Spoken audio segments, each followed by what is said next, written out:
Started in February. It's now March. Yep. It's got to be a little cold out there, right? It's rolling along. So, my whole idea for starting at the time I did in February, I wanted to get ahead of the bubble, and that the bubble is all the people that start in early March each year. And so I was willing to take a chance on dealing with the colder weather. And we had several days that, as low as 22 maybe, and another 2 or 3 days that was below freezing in the, around 30 degrees. And it was pretty cold. And so one of those days I had, it was probably 35, as low as it got that night, but my sleeping pad deflated, and so I've got a 0-degree down quilt, but if your pad is not under you to keep you insulated from the ground, it doesn't. You could put 100 below zero quilt and it's not going to help you. And so I had a couple of really rough nights. The trail provides Adam, a guy that I've been traveling with a little bit, and I mean, who has an extra pad on the trail, So he pulls out this extra pad, and the last 2 nights I was going to be out before the resupply, he rolls out this really nice, comfortable pad for me. Nice. A shout out to Adam if you're listening. Yeah, big shout out to Adam. The weather's been tolerable. The rain is really just, it's no fun at all, but I haven't had to deal with very much of it. Slept in a couple of days. Yeah. That worked for me. I was the only one in the forest that was sleeping in. Yeah. Everybody else jumped up and kept moving. So, but that's that hike your own hike that you hear so often in the hiking community. I was hiking my hike. Take your time and do you. Laid up in the apartment. Yeah. Nice. We kind of hit on the people a little earlier, but you're not really hiking alone, are you? You've pretty much got people with you every night. You see people every day, right? See people constantly, all day, throughout the day, going the same direction or opposite directions. I may leave our shelter in the morning and walk a number of hours and not see anyone. Then again, I may run into 10 people, and usually the people that left the shelter that I left in the morning were all walking individually, but we have the same goal for the next shelter is to where we'll be staying.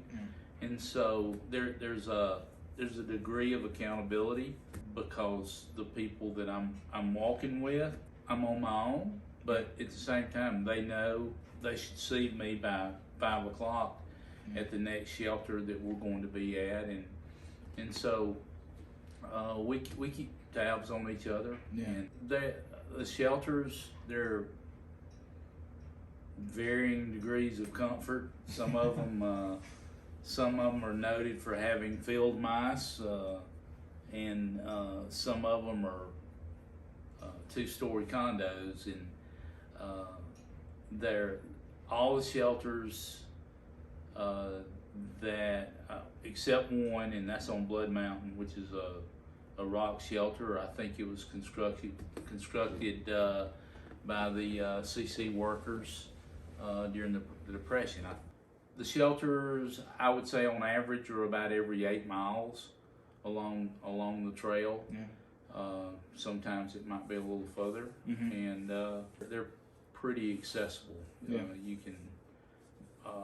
You can also usually expect a privy at most of the shelters, and so the COVID has messed with that a little bit. Some of the shelters privies are not kept, some are, and So it's hard to say officially, are they open, are they closed?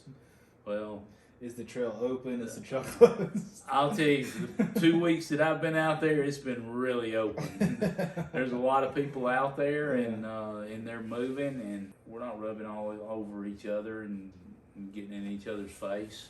We're practicing our social distancing, and I'm an old man. I'm not going to get many more chances to go out and make this hike, and so I chose to go ahead and drive on with it, and I think that's what most people are doing. What are you eating on the trail? What's your favorite meal or snack, or what are you doing with food? I haven't really been really a gourmet chef out there. I'm pretty lazy at this point. I'm just looking for the nutrition, to keep the calories and the protein and the fat up, and keep my energy level up. What I am eating is usually in the morning, breakfast bar. I will eat after I start walking. That's when I'll eat what I have for breakfast. For example, it may be an RX bar.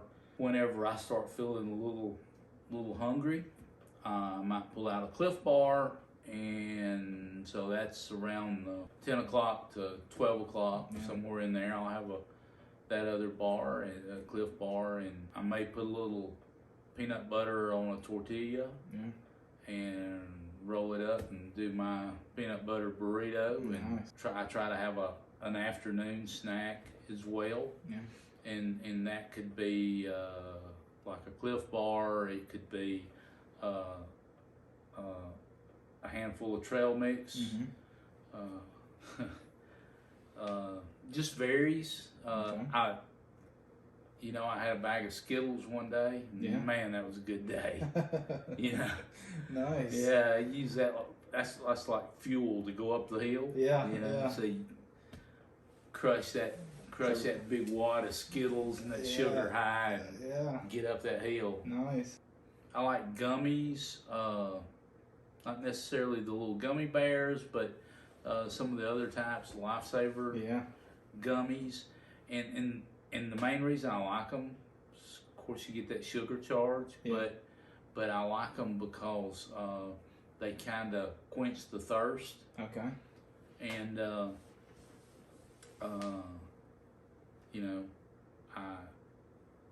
I drink almost all of my drink is water. With the exception of maybe a cup of coffee in the morning. Not very often. Sometimes I'll have it in the evening. Sometimes I'll have it in the morning. Sometimes I'll just skip. So I'm not as dependent on coffee out there as I am. You're definitely a morning coffee guy every morning. So that's surprising that you're not. And so part of that is I'm a little lazy, and I'm just trying to find my rhythm, my pace, and so it seems like if I have a real good morning, I'm like, I'd like to have a cup of coffee, so I'll fix some coffee. If I'm a little behind, I'll usually let that slip. So you haven't mentioned meals. Are you snacking all day, or are you having a meal? So to wind the day up? Yes. And so a number of things I'm doing meals with. The Nor dehydrated pasta, like 10, 15 different flavors of that. And all of my meals are dehydrated. I add water to them, let them sit, and chomp down. Nice. And so there's also nice warm meal. Pardon? A nice warm meal. Yeah. So I boil my water and have me a good meal. One of my favorites is instant mashed potatoes Okay. of whatever flavor, I don't care, Yeah. and dump a whole bag of bacon bits, real bacon, Oh, real okay. bacon, Okay. yeah, Nice. a Yeah. whole bag of Like Mama bacon made. bits, Yeah.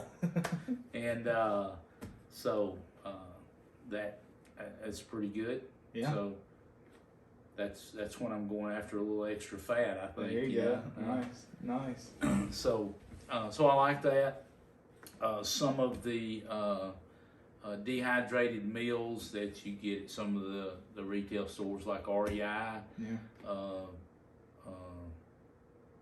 they'll be a little higher quality, Yeah. a little higher price for the meal, Okay. and just basically any kind of dish you could go to your hometown and order your favorite meal. I can get that. It's dehydrated and it's going to be pretty tasty. Yeah. It's not like the old MREs of Yeah.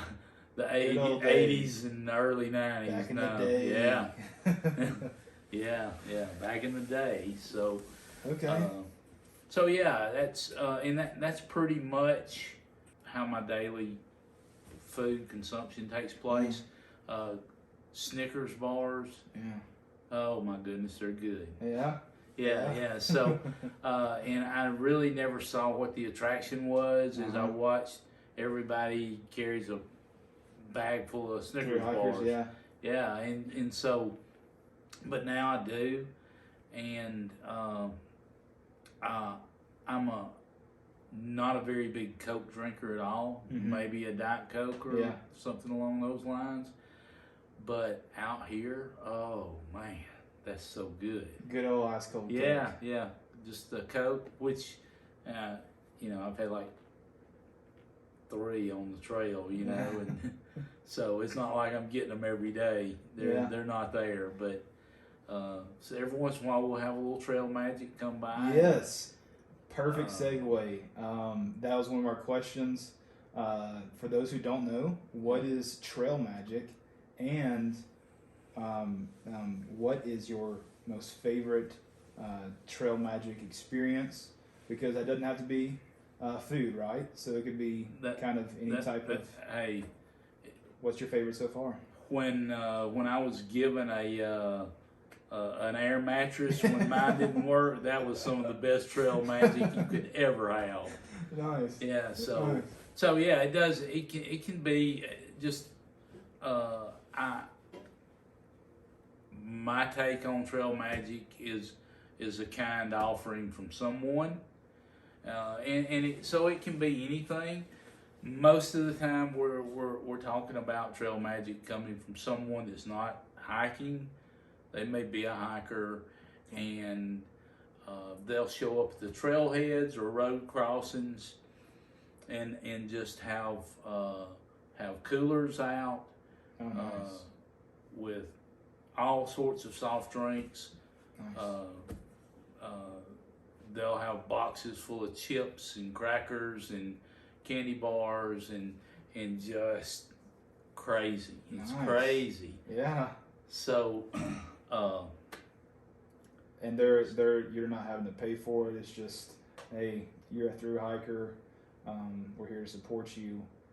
Please take some snacks or whatever. yes, yeah. Nice. So, just sit down and enjoy yourself. My first experience with trail magic was my 4th day on the trail, and I was really struggling at that point. Had considered for several different reasons restarting, coming off the trail. I was hurting. I was in bad shape. Had a pack that didn't fit, and so I was struggling, and I stepped out across the road, and it was like the price is right, and I just won the jackpot. Yeah. It was like I could see lights flashing, bells ringing. Yeah. And so there was a van, and it was the Leapfrog Cafe and the infamous Oh, Fresh Grounds. Fresh Grounds. And so there was already 6 or 8 people there, and so they're waving at us, and say, "Come on down here," and so we came down, and Fresh Grounds takes over, and and he's selling his setup and his wash station and just everything that he does, and all the vendors that support him. He's got them on stickers and labels on his van Nice. that make all this possible. Yeah. And then he starts getting into his spread, and then Nice. so on that particular day, it was burritos. Yeah. And these things were amazing. They were so good, and it's like you just help yourself, and he'll feed you as much as you can stand to poke down, and just make you feel really welcome, really, really good and important at what you're doing, and you'll leave with the dessert in you, and so that's a big pick me up. It was just so cool. Yeah. And everybody there is just tired and and hungry, and just they go to heads down walking to everybody was just having a party. Yeah. It's just a party. And for those who don't know, Leapfrog Cafe is run by Fresh Grounds, and Fresh Grounds is supported by individuals, different vendors as well, right? Yep. And he travels up and down, northbound and southbound of the Appalachian Trail, and at any type of crossing, he'll set up and feed Thru-Hikers. That's right. He is very, very keen on the hiking community and what's going on at any given time. He understands how it all flows, and so he knows where to reach the most people and give everybody a chance to get a little food from him. Yeah. And whether it's southbounders or northbounders, and in a nutshell, what he'll do is he'll start and he'll feed a southdowner a little higher on the trail, and then he'll work down almost, I guess, all the way to Springer. And feed some people, and then he'll start working up a little bit, and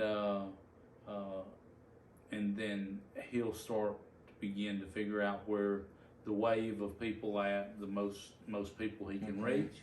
Wow. And that's a big deal. He's just it's really impressive what he does in the hours that he puts into this operation. It's just incredible. That's huge, and I know the hiking community knows all about him.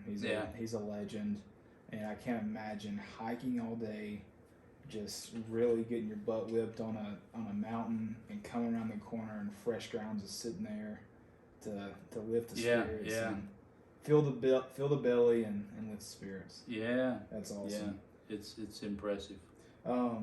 So another question that I guess your gang gets a lot is injuries, sickness. Have you had any injuries so far? Like we said earlier, 109 and a half, I think. Yep, that's right. Let's round up 110 miles. We'll say 110. How's your body holding up? Have you had any injuries? Really no injuries. I've just really had to get used to the the miles with my feet, and just hurt so bad at the end of the day. But I've been careful, and what could have easily turned into stress problems with my feet or my knees. I guess I've been fortunate enough to take good enough care to prevent an injury. So that's great. So injury free. That's huge, right? Oh, it's everything. Yeah. So, you know, with the pack, and going out and hitting the trail for 10 miles a day, that's you really got to come in absolutely as prepared as you can, and then you're still gonna feel like you were not prepared enough. So that's good. That's it's always good, you know, to hear that Thru-Hikers are staying healthy, and I know a lot of people are really interested in that. So that's really good that you haven't had any injuries, and knock on wood, we're not going to have any injuries anytime soon. All the way to Maine, right? Yeah, that's what we hope. And you mentioned miles earlier, just a minute ago. What's your average mileage looking like a day? You know, to those who aren't in the hiking community, what is considered a lot of miles in a day? What is considered, you know, a Nero, near zero, 0 miles a day? Well, I think that a lot of miles, the answer to that is that's an individual thing. Because when I started, I had doing my homework. It told me, you know, you really need to keep this under 8 miles. Even if you're feeling good, you just need to give your body time to adjust, and I did. I kept a pretty tight schedule. My original goal was I was going to do that for 2 weeks before I was going to attempt anything over that. I was kind of close to that, but I did break away from that middle of the second week. So I went over the 8 miles at that point, and started doing around 10, and so it's just exhausting, and building your trail legs up and getting your strength to go out and do it day in, day out. Because that's not just 10 flat miles down the street. No, that is rocks, dirt, hills, mountains, downhills. It's a lot. Yeah, so I came into the hike with a pair of shoes that I'd already put about 200 miles on, and I had a backup pair ready to go. And in 2 weeks and 100 more miles, it's time. So I'm changing my shoes, and getting a fresh pair, and gotta be careful. I use trekking poles. They really get old, you know, having to hold those poles, and but as soon as I put those poles up, I've turned my ankle, I've fell twice, and so, you know, there's a reason for those poles, and they help prevent a lot of injuries every year from a lot of different people. And so I get the poles back out, and whether I like them or not, I got to use them. You know, because they prevent injuries. That's good. So, and for those not familiar, a Nero is a near zero day, so hardly any mileage. I guess near 0 miles a day. Yeah. So it may be you go out and you do a half a day of hiking, and so only hike 4 miles, and so that's what I did on Friday. Mm-hmm. And so I got to a trailhead and waited to be picked up. Yeah. And then that gave me time to go into town. I could have went into town, resupplied, and came right back out on it. Yeah. But I wanted to rest my feet, rest my legs. And so I did a Nero, walked 4 miles that morning on Friday, and got picked up. And so I took the rest of the day off. I took a 0 on Saturday. And that's what we're doing here in Franklin. Yeah. You're taking a 0 today. Yep. And that's right. Kind of resupplying, just taking a rest day. Yeah. And so 0, just what it says. Yeah. 0 miles walked that day. Yeah. And then tomorrow, on Sunday, I'm going back to the trail, but it's also going to be a Nero. Mm-hmm. So I'm not going to go out and do 10 miles. Okay. Nice. It's going to be a shorter day too. Yeah. I'm going to get down the trail, get to a shelter, mm-hmm. and then get up Monday and go hard and and get my miles up. Nice. So and usually when people take 0s, they will either stay in a hotel in town. Yep. They'll stay in a hostel along the trail. Yep. Don't have to. You can always stay in a hostel or a hotel while you're putting in the big mileage. I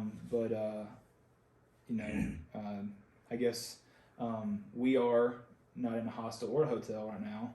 We are in a friend's cabin. Yep. Shout out to Steve. Thank you very much for putting us up for the weekend. Yep. Much appreciated. But what is your do you have any hotel or hostel experiences? How has that been? Have you stayed in a hostel? What's that like? Yeah, so I've stayed both. I've stayed and kind of the purpose for this is to, like, for a hostel is make your experience less expensive. Mm-hmm. When you come off the trail, you're coming off the trail to either rest, mm-hmm. get your feet under you, and then the other thing you'd come off the trail for would be to resupply. And so if you're doing that once a week, or even once every 2 weeks, by the time you travel to Katahdin, it can get pretty pricey. Yeah. And so what the hostels do is they all offer different, varying degrees of services. For example, a lot of them will. So if you stay at their hostel, they'll pick you up from the trailhead and take you back to their hostel.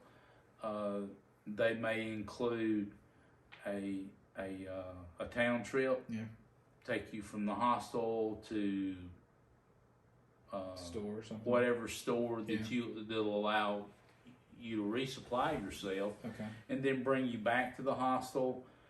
Most of the hostels will provide, say, I stayed at Above the Clouds, and Lucky and Nimrod provided 2 meals. Nice. And there's a little structure to it, but they, got the 2 meals. Nice. We had a really comfortable, nice sitting area. Cool. Like a living room. Yeah. And then had bunk beds throughout the hostel, and you get assigned a bunk bed. Yeah. Allow you to recharge all your devices. Cool. Washer and dryer.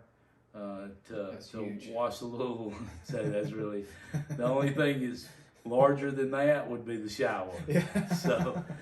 So yeah. Nice. So you can do all this and so then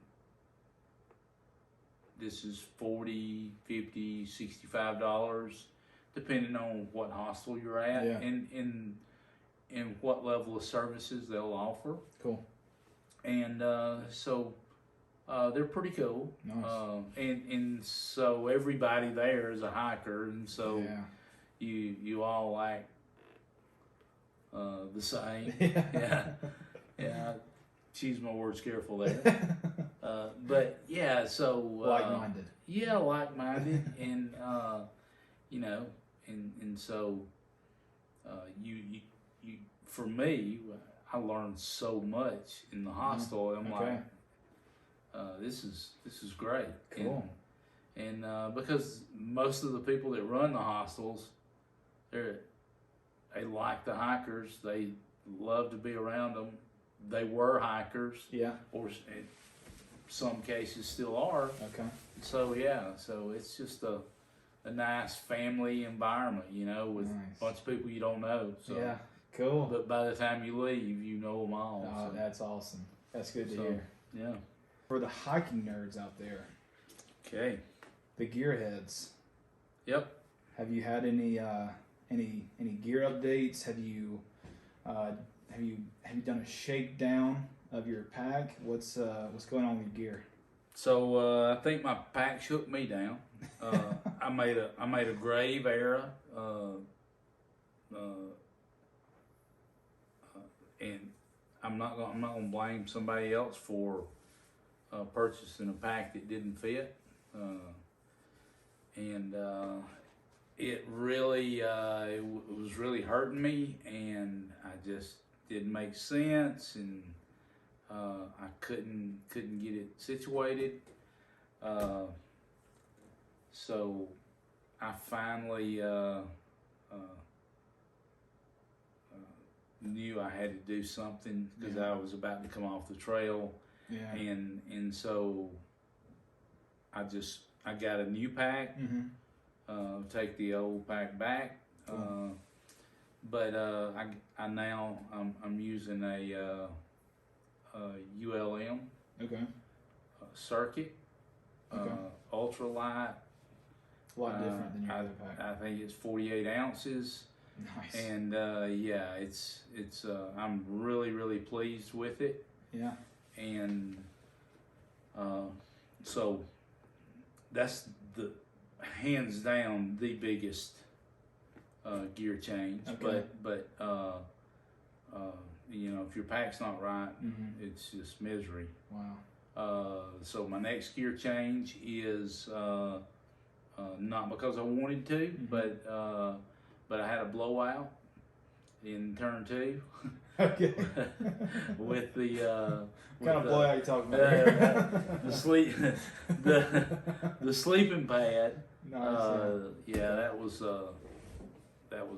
horrible, and so I couldn't repair it. I don't know. So it was like a pin cushion, I think. That's where Adam came in clutch. Yeah, that's where Adam came in Nice. clutch and got me to the resupply where I purchased a Big Agnes long sail sleeping mattress, and I'm really excited to get out there on that, and it's like 3.5 inches thick, and Nice. yeah, it's gonna be a really nice. How are your shoes holding up? Seems like a lot of people Oh, yeah. would change shoes Yep. early on. So I'm an ultra guy, and so my feet were killing me. You mentioned earlier you came in with about 200 miles on them. Yep. Yeah. And I expected to get more than that, and I did. But then the rocks, I think part of that was just me getting used to the ground pounding. But I got another pair of my ultras, ultras. Yeah. Long Peaks, 3.5, and so I had the others ready to go.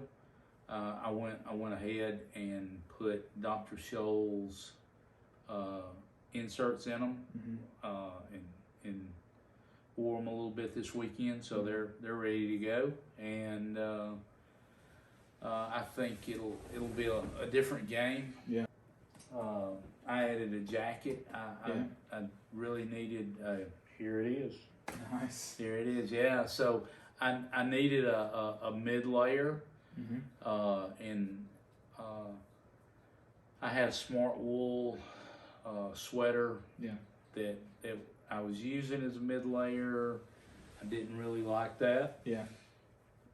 So the fleece from North Face, I picked it up on sale, and I'm really happy with this, to have that mid layer that of support that I kind of needed there. Yeah. I was struggling with my my puffy jacket is the Enlightened Equipment Torrid. Yeah. And so once, unless it was really cold, I was uncomfortable walking all day in it. Yeah. With a pack on. So this is I think going to be a better replacement, and then the Torrid is going, it'll come over this. Yeah. And take care of me when it really gets cold. Nice. Each day, my goal is to look in through my gear and see what I can throw out to make the pack lighter. So that's my goal for the next 6 months. Is okay. Well, what can I get rid of? So I'm saying that I'm going to look at it every day, and if there's something I can send home, that's what I want to do, because anything I can do to make the load lighter on me and me still be effective and do what I need to do, that's where I want to be. Okay. And I take a hard look at it every day. Nice. And I learn different ways and different hacks from time to time to allow me to do take a different approach. You know, I showed you my knife. Yeah. So I've got it on a lanyard now, and I don't tie it off to me, but all I got to reach for is find that string and pull it out, and here's my knife hanging on this string. Because I was having a hard time getting down into my pockets, and that's where I wanted to carry the knife. And so little things like that. You know, I didn't change any gear, but I did something to modify what I was doing and made it better for me. Yeah. Good. So, to a lot of people, the most important question, other than how you're doing, you're not alone. You have your puppy with you. Yep. How's Dixie girl doing, and what's how's she doing in general? So, health wise, she is outstanding. Yeah. And I have had a blast watching her. But it's important to remember she's 17 months old, and so I began to pick up on some immaturities, and so I'll talk about those. But what I'm getting at is I'm fixing to send her home a week early, because I was going to have to send her home to go through the Smokies. Yeah. And so there's a couple of things that led to that decision. One, she absolutely hates the cold weather. Okay. She hates it. Yeah. And as long as she's moving on the trail, she's good. Yeah. She's good until I'm not completely convinced it's just the pack. It was a problem, and if I got up toward 5 pounds, which would be her limit, she just did not like it on her back, and I don't think it was making her sore. I just think she did not like the weight on her back, and so I tried a dozen things. Mostly what I did was I carried her pack, I carried her food, I carried her weight, and I just I think by me doing that, it made a good bit of those first 2 weeks really rough on me. And so and that was okay. I was willing. I want her to live the good dog's life. And so live it up on the trail. Yeah, live it up on the trail. And I'm telling you, she is going to be hard to handle when she gets back home, because she was loving it. Absolutely loving it. But I think it was better that I go ahead and give her this extra week off. And we'll see how she does, and then determine if we want to bring her back. Because like I said, she's 17 months, and I kind of see and feel the immaturities, bone structure and muscle. She's fine. There's no issues with any of that. It's just I think she just needs to mature a little bit to where she can handle a pack. Or maybe I need to mature a little bit and learn how to handle her weight better, because I couldn't handle it. And so I'm just beating around the bush to tell y'all that I am terribly saddened that we're gonna send her home for a little while. Gosh, man, I've had a blast out here with her. And I don't want it to end. So. But she might be coming back. You're not sure. It's still up in the air. She will come back at least for a week here and a week there. Just because I'll just, if I can't get her to where she's okay with the pack. It's tough at the first of the week after a resupply. Because that means there's 4, 5, 6 days of food that she's got to carry, and she was eating at times almost 6 cups of food, and so that that adds up in a hurry and adds weight. We were trying dehydrated food. She was being well taken care of, and it's just she didn't like the cold, and she didn't like the weight on her back. So, well, that's good. That's good that she had a good time, and she made a lot more friends than I did. So the hiking community is loving her, and they are loving on her. That's good. That's good. So and she loved it too. She met some doggy friends. And, nice. Lola, probably her closest friend on the trail. Little long-haired Chihuahua. Okay. So Alex, small dog. Alex, don't shoot me for saying that wrong, but Alex has she has the little 8-pound. I think it's like a long-haired Chihuahua. So, but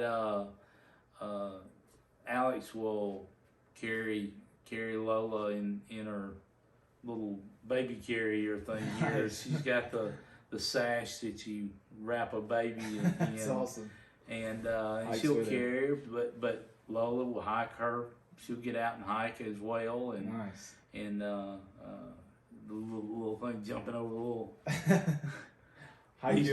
These little rocks for Dixie are boulders now for Lola. But she's awesome. That's Awesome cool. little dog, and she's doing great. Hike your own hike dog version. Yeah. That's awesome. The girls of hiking. Nice. Yeah, that's cool. That's awesome to hear about Dixie, and I know a lot of people wanted to get an update on her. I'm sure they're very interested in what you're doing, but they know you got that Dixie girl with you, so they're definitely curious on how she's doing. Soah, it is 11 o'clock p.m. So I say we wrap this up. I think we will probably do more of these in the future, some Q&As. I don't think the questions from your followers will go away. And the more people see, I'm sure the more people will ask questions. So we'll probably do some of these in the future. Yep. Anybody that's new to your channels or your to seeing this video in general, how can they follow along in your journey? You're on social media. Yep. And so mainly the videos, trying to get those out like every couple of weeks. Yeah. And just it may be every week if the material's there. Mm-hmm. But as far as the postings that I'll be doing on Instagram and Facebook, what I'm trying to do is make give a small update almost daily, and a picture or two of what the beauty of my experience. That's awesome. And so you can check out those on Facebook and Instagram, and just to get a not a whole lot of depth to it, but and then pick out the watch for the videos to come out on YouTube, and you'll see that announced on Instagram and Facebook. Yeah. So awesome. Well, congrats on 110 miles, making it to Franklin, 2 weeks in, and there was times I didn't know if I was going to get there or not. Well, it's good that you're here. No matter how far you go, everybody's going to be happy for you and proud of you. And good luck until next time we talk to you. And stay safe on the trail. And we will talk to you soon. Yeah. It's awesome. I love it. Awesome. Well, let's get some rest. Yep, let's do it. All right. We got to walk tomorrow. Nice. Cut. My butt's killing me. Woo, I know. Boom. Boom. Hey guys, thanks for watching. If you liked the video, subscribe below, and you can continue the journey with me. Cut. I can do that. All right. Hasten.